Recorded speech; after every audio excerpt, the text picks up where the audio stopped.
Hello everyone, I'm Nguyen. First of all, I would like to invite you guys breathing with me, okay? Just one breath, breathing in and breathing out. Yeah, thank you. It's my honor to be.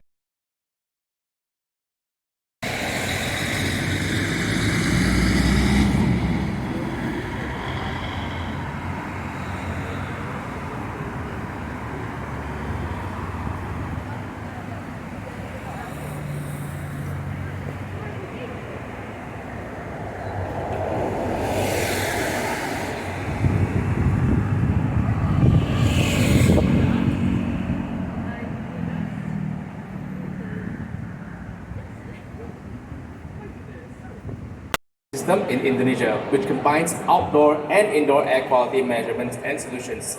Pitching today is Piotr Jakubowski, I hope I got it correct, the Chief Growth Officer and co-founder of NAFAS. Piotr, please.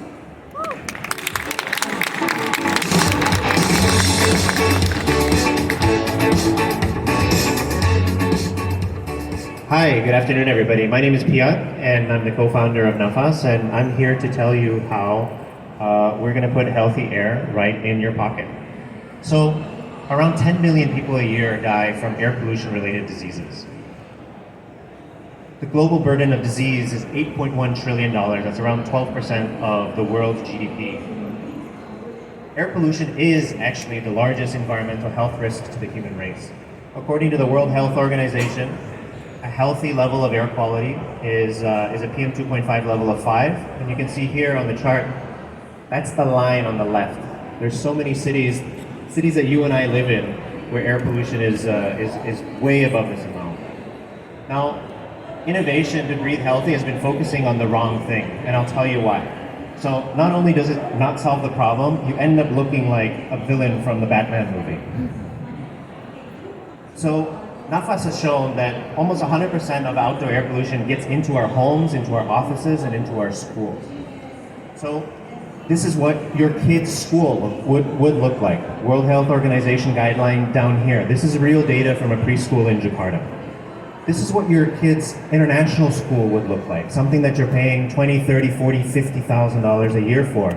You can see that air quality inside the red line is far above the World Health Organization guideline. This is what your office could look like. Also, real data from Jakarta. World Health Organization guideline down here. The pink is this office line, and you can see it mirrors almost exactly outdoor. And here, this is what your home could look like. Now, the crazy thing about all of this is the fact that those innovations focus on just 10% of your time. You spend 1 to 2 hours a day outside. You spend almost 20, 22, sometimes 24 hours inside. So that means that 90% of the time we're not outside, this air pollution is killing us. Now the crazy thing about this is that the buildings that we're in today, they're not going to change for the next 30 years because 80% of everything we build today will exist in 2050. So that's why we're building access to healthy air right here in your pocket. So this is how we imagine polluted cities in the future. This is a city where you have a choice. You have a choice to send your kid to school in a place where air quality is good. You have the choice to go work out, to live, to work in places where air quality is good. And that's why we're building this ecosystem. It combines outdoor air quality data, a subscription healthy air service, and the largest directory of healthy air quality locations inside given polluted cities. Up until today, we've managed to create a product called Clean Air Zones. It's flexible, it's easy to install, and best of all, it works. These are all locations that we have installed Clean Air Zones, and you can see that air quality has improved up to 98% actually. That was somebody's very expensive apartment. Now, when you take a look at Clean Air Zones itself, we imagine Clean Air Zones to become the Michelin star for indoor locations, a signal for people to be able to go and know that air quality here is something that's fantastic. Now, one of the things that we do know is clean air actually equals better business results. So taking your air quality and making it better actually improves your ESG score. But better yet, it improves health and productivity in your home, in your office, in your school. NAFAS has been generating cash flow since the launch. We've generated over 500,000 in revenue since the second half of 2021. We're actually also one of the first, if not only, pre-seed startups in Indonesia with a global footprint. We already have clients in Abu Dhabi and Doha outside of Jakarta. Now, the interesting thing here is that the potential market for healthier spaces in office spaces is enormous. We're talking about almost $1 billion in just 15 cities, mostly across Southeast Asia, the Middle East, and of course for our friends who live and have been in Delhi. These are amazingly large problems that need to be solved immediately. So, what are we asking for? We are raising $2.5 million. This gives us a runway of 30 months. This allows us to expand into some other cities in Jakarta, but also into the Middle East. And this allows us to really invest more in the data and analytics side of things. So, if you are in Jakarta, this is something for our investors here, other founders. Next time you're in Jakarta and you wake up and you see the sky look like this, and you wake up and you could see that the air quality looks like this, rest assured that all you have to do is take your phone out of your pocket, because access to healthy air quality and this world that we imagine already exists. So today at NAFAS, you can actually open up the app and you can go into these locations, gyms, yoga studios, preschools, and you can make sure that the air that you're breathing at that time is healthy.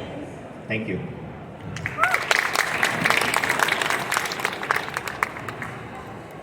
Let me stay on stage.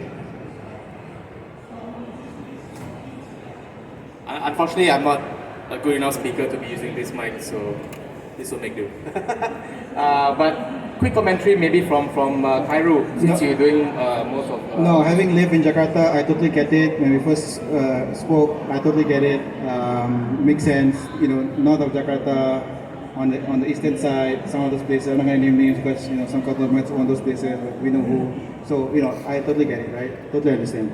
I guess what I was trying to maybe watch out for was more around like what sort of remediation that this solution could do. Like the analytics is amazing, but you know, what sort of remediation could an end user like me living in Tangerang or like northern Jakarta go like, oh, you know, air is bad, I need to turn on some stuff, right?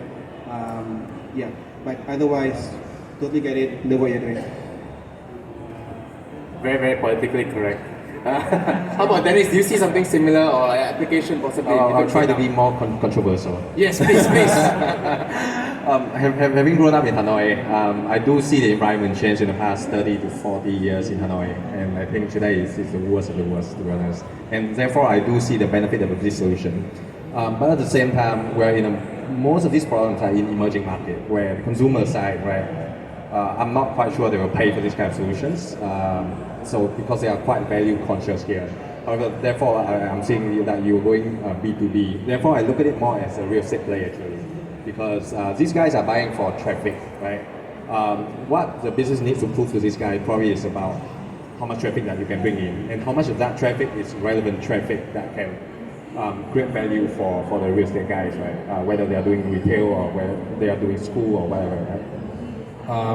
Yeah, so I think that's to be proven. I would love to learn more of how you are proving the value to these guys in order for them to buy in the solutions. Yeah. Thank you. Slightly controversial, but let's see how it goes from here.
Arkadaşlar şunları sandırın bak.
So without further ado, I'd like to introduce our next startup. PathGen has a vision to support global equity in precision medicine, and their mission is to provide low-cost molecular diagnostics for cancer and other diseases in Indonesia, engaging in capacity building through knowledge exchange with global partners. They put into consideration the characteristics of Indonesia as a large archipelago with a huge population and unequal distribution of healthcare access, and thus directing their efforts to deliver platforms that can be used as a point-of-care service. Pitching today will be Mas Agung Utama, the Chief Business Officer for PathGen.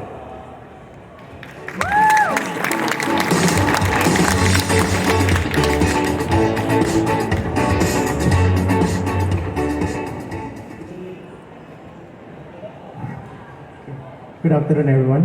Good afternoon, Dennis and Haido. So my name is Agung, and today I'm representing PathGen. We are a company that builds molecular diagnostic kits for cancer and also non-communicable diseases.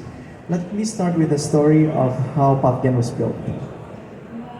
So the story of PathGen initially started with our CEO, Dr. Santi, who is currently in the UK. She herself was actually a cancer survivor. So right after her grad school in Australia, when she came back to Indonesia, she was diagnosed with colon cancer, and afterwards she was actually accepted into University of Nottingham, and the degree that she was studying was medical oncology. So while she was sick, she was actually researching for the cure and better diagnostic of her treatment in University of Nottingham. Bu Santi herself, she realized that Indonesia's diagnostic services, particularly in cancer, has a huge gap, and thus PathGen was born, and the rest is history. We met last year, so Santi and me met last year when I was doing my grad school. I was doing my grad school in Oxford. I myself built B2C and B2G company before, and I was a former management consultant and consulting group. Both of us have very similar visions in trying to make the healthcare sector in Indonesia much more accessible. I would like to address a lot of sectoral inequality on this, particularly through science, business, and technology. So let's zoom in on the cancer, right? In Indonesia, cancer treatment is very expensive. And there are two things. One, it is expensive, but also there's a huge lack of access to affordable diagnostics tests. So if any one of you or any of your member of your family has cancer before, it is not just like a personal disease. It is a disease that affects the whole family because suddenly the whole family will have to take care of you as well. The average survival rate blended across all cancer diseases in Indonesia is about 43%, and the cost of the treatment is very expensive. And this is even worsened by the fact that only less than 20% of the healthcare institutions have access to molecular diagnostic tests that are actually like affordable. And then we see here that there is an opportunity to create affordable diagnostic testing kits for cancer, especially in developing countries, and we start from our hometown, Indonesia. So we built PathGen with the vision of democratizing genomic solutions in lower and middle income countries. Currently, we've been launching our first product, BioColomel DX, which targets colorectal cancer, and we actually partner with the largest Indonesian state-owned enterprise that is working on pharmaceutical industry, which is Bio Farma. Our next product is Pulmo MDX, which targets lung cancer, and we also have other cancer and non-communicable diseases like in the pipeline. So for BioColomel DX, like why is it like so? What makes it like different from the typical diagnostic kits, right? There are three main use cases for our product. One, it actually gives you a familial risk assessment. So if you get diagnosed with colorectal cancer, you will know how much risk that your family carries in them. Number two, it actually gives better evaluation of your prognosis. And lastly, the most important one probably, it gives prediction of treatment response, right?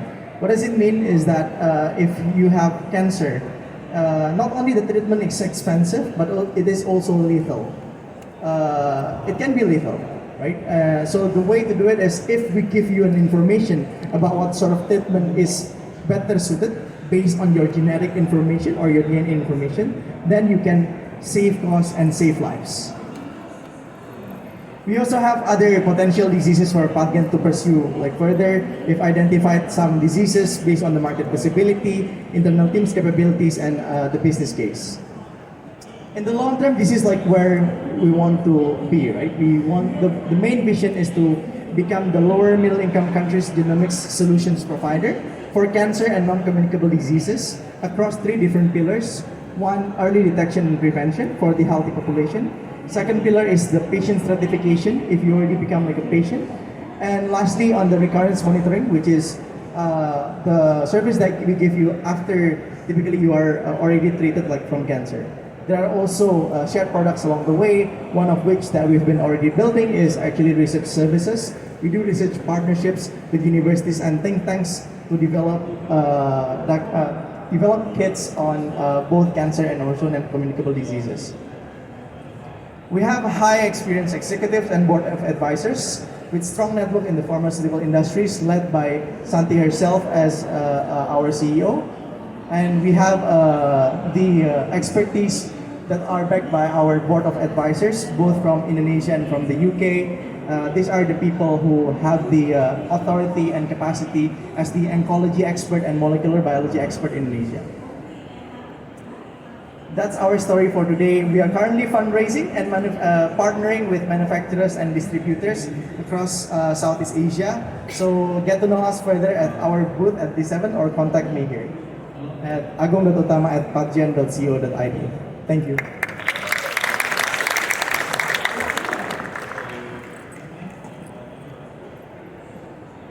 Thank you, Mas Agong. A round of applause once again, everyone. Okay. Yeah, the last two have been in the space of health tech. It's by no coincidence. These are amazing founders that have booked with us for almost a year now. It just so happened that they fell into the theme of today. So I would like to touch on I think Agong mentioned about the problem of cancer in Indonesia. Before I go to you, Cairo, I wanted to see in Singapore and in Vietnam, what do you think are the odds of PathGen rolling out into Singapore or even in Vietnam, and what would it take? I think the space of cancer detecting is actually large, and it depends on what vertical we are talking about. For Agong's business today, it's more on genetic testing to identify the risks of having cancer. It's not cancer detecting yet. right? So actually, I've seen businesses like this in Vietnam and in other countries already. However, I think the issue in most of these countries is about the cost of doing the test itself. Second, it's not part of the standard of care in most of these countries. So people do it on an optional basis, right? And the tricky part is that once they do a test and they know there's a high risk of cancer, what will happen? Because the insurance guy, if they know about it, then they might charge you a higher premium. So there's certain barrier of adoption in most of these countries. Recently, we did one investment in Singapore into a cancer detecting company doing liquid biopsy, but it's a different part of the value chain. It's called Lucent Diagnostik, based in Singapore, but they really do more of the cancer detecting part of it. For this business, my feeling today is that in other countries, there's been guys doing it. Yeah. Okay, we'll count on you to connect them to the rest. To have the Kairu, please. So actually I spoke to Busanti before, so I thought she was very impressive. So definitely one of the, if not the only company in Indonesia that's sort of doing this, and I'm glad to see you pick up some logos since the last time we spoke. So I think a lot of those logos will add more support in your cause. I think Indonesia is a huge archipelago, and there's a lot of talk around capturing this sort of genome sort of data, which is not available. But I think a lot of it has to do with policies and how policies has to sort of be aligned with this. But I imagine you have enough supporters on your team to sort of push it through. But I guess the macro situation in Indonesia is slightly uncertain, at least until the next 2 years. So a lot of the policies, it's gonna take some time. But otherwise, definitely I thought there's definitely a lot of value in capturing the kind of data that you've got, and especially that there's no one doing this in Indonesia. I think you should potentially, for now, just focus in Indonesia, because I think the breadth of the market is still there, and Indonesia is still a very elusive market for even a lot of these MNC companies providing healthcare, bringing the likes of Philips, all these guys. They struggle to do things in Indonesia. I think as a homeboy, you have that sort of advantage in the relationship to sort of shift, and it's really to be close with kebijakan. So that's kind of what you need to focus at. Thank you. Yeah, I wouldn't say I echo similar sentiments. I was going to say I hope to see your logo on their slide one day. But anyway,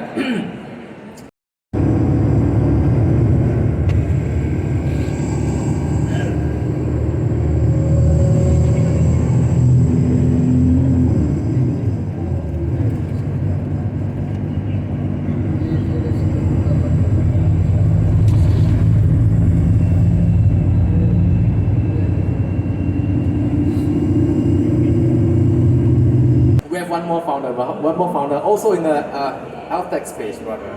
And the next startup is Mindfully from Vietnam. Mindfully is an application of personalized sound and mindfulness contents that are researched, developed, and tested on neuroscience devices to reduce stress and improve sleep quality. Pitching today will be Nguyen from Vietnam, the CEO of the company.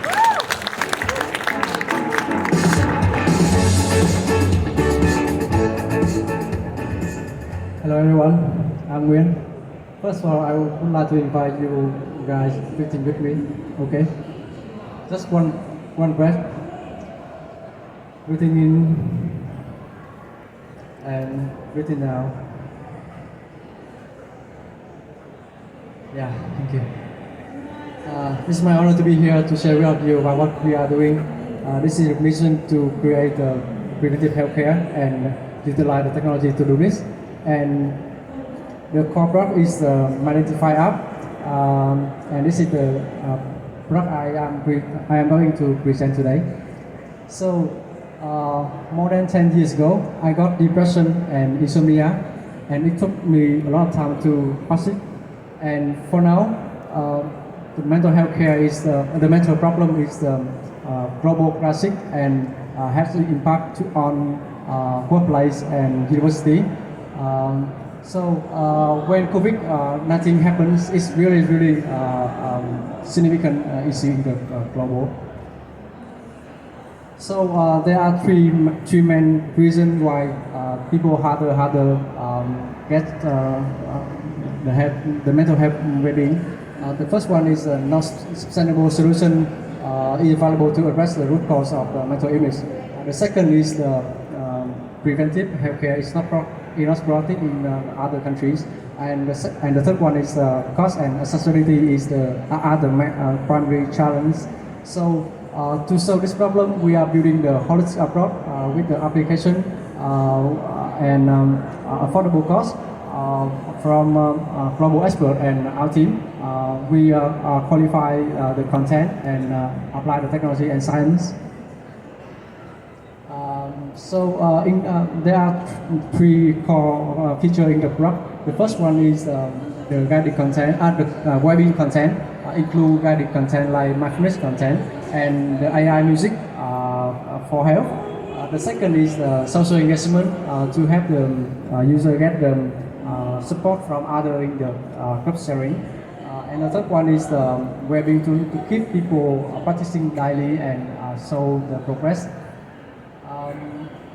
So I will show you how the AI system works with the AI content. We collab with the producer and musician to building the library sound and music. We also collab with the sleep doctor and neuroscientist to working on the data.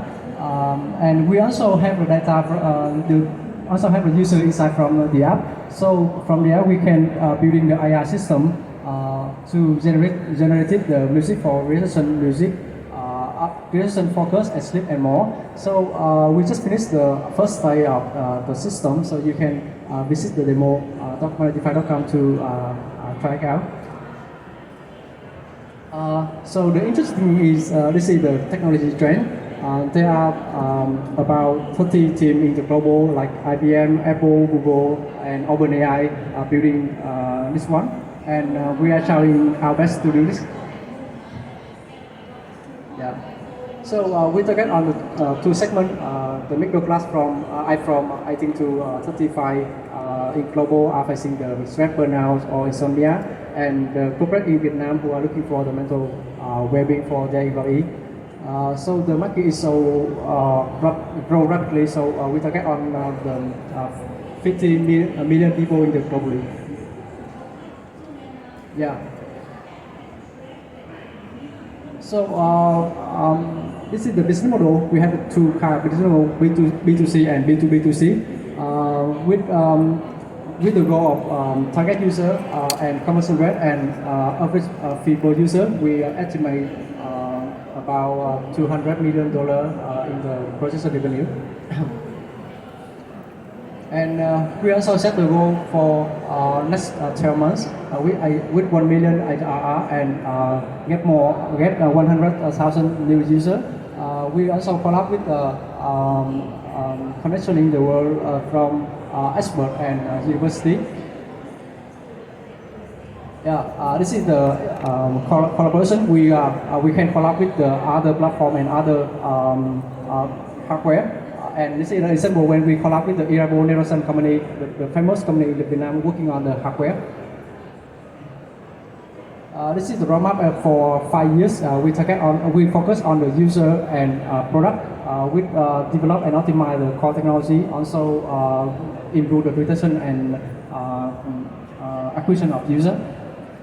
Yeah, this is our team. We co-founder and me have a background in the science and AI technology. We also have an expert from US and CEO is the business side. We also have an advisor from health and AI technology. We are working on the VSSM, the Vietnam Society of Sleep Medicine, to collab strategy in the near future. Yeah, this is the feedback. And we also fundraise for 500k US for next round. Yeah, so thank you.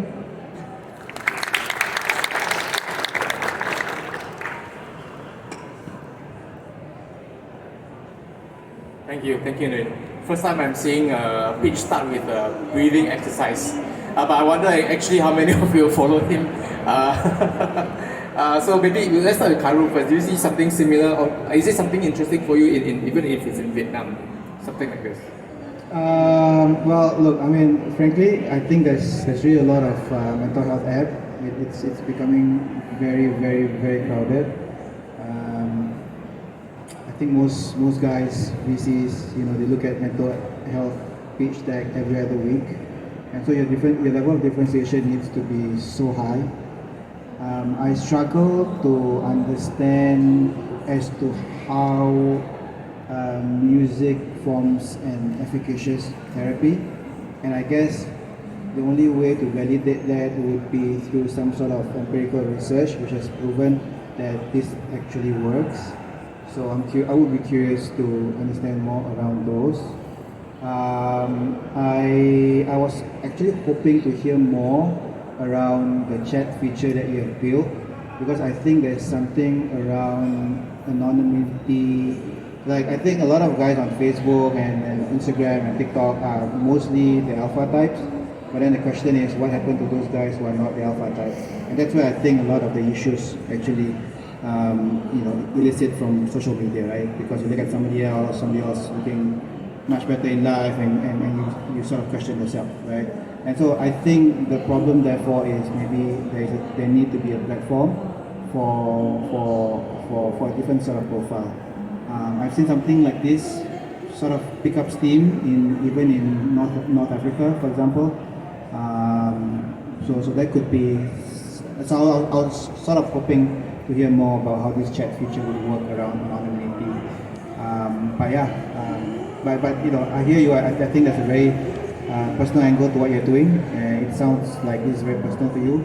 So you gotta go at it. But just be conscious that a lot of VCs have seen mental health attack every other week, to a point where it just goes out fairly quickly. So you need to be very conscious. Thank you. That's actually really, really useful advice. Dennis, anything to add from fellow countryman to another fellow countryman? Not trying to pull the country card here. I think mental health is a big and hugely underappreciated problem today. Right? I rule that we see a lot of companies trying to pitch us different solutions, but we also can say that we have not seen a fully working solution yet at this point in time. So it's still a wide space for everyone, right? The first thing is how to prove that the product is effective, right?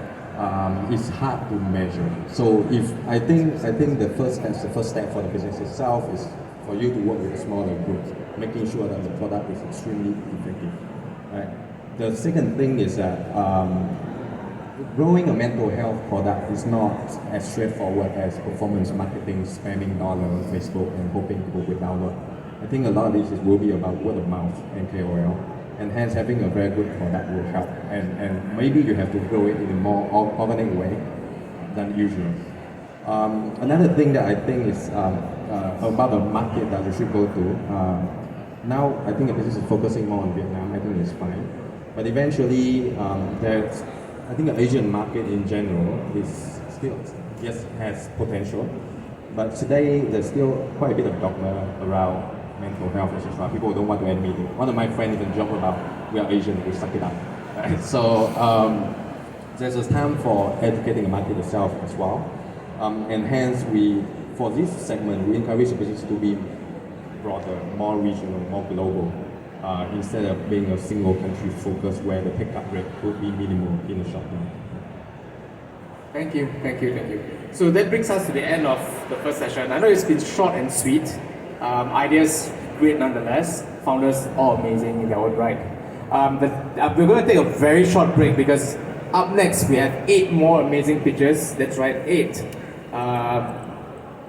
For the startups who are in the audience, Dennis and Khairul will be very happy to speak to you, I hope. I'm not really speaking on their behalf.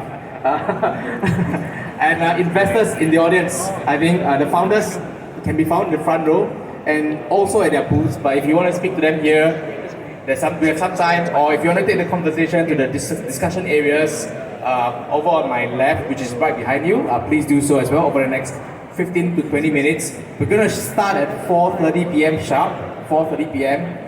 So please come back please. I'm begging. No, I'm kidding. But I hope to see you guys in the next half an hour or so. But for now, thank you so much, Cairo. Thank you so much, Dennis. And thank you so much, founders.